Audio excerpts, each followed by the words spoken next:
Mesdames, Messieurs, bonjour et bienvenue sur notre chaîne YouTube. L'information vous place au sommet du monde. Alors, si vous êtes nouveau, abonnez-vous et cliquez aussi sur la cloche de notification pour ne plus rien manquer. On commence. En attendant l'arrivée, jugée imminente, des paramilitaires du groupe Wagner au Mali, la Russie décide de doter l'armée malienne d'armes lourdes, mais aussi d'avions d'attaque sans pilote, apprend-on de sources concordantes. À les en croire, ces armes permettront à l'armée malienne de lutter, efficacement, contre le terrorisme, mais aussi, de mettre fin au banditisme résiduel entretenu à dessein par certains groupes signataires de l'accord d'Alger au nord du pays.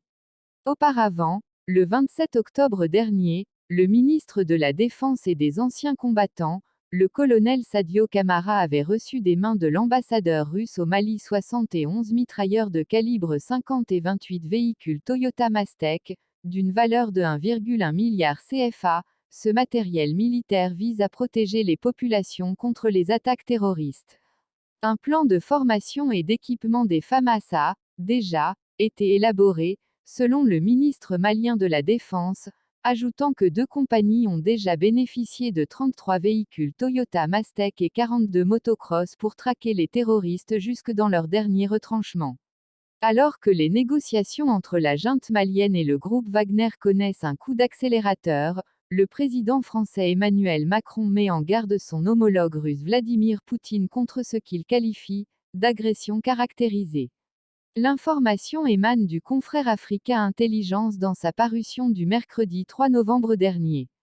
Emmanuel Macron a tenté de se montrer ferme en expliquant à son homologue russe que l'arrivée du groupe paramilitaire Wagner au Mali serait considérée par la France ni plus ni moins comme une agression caractérisée, précise le confrère.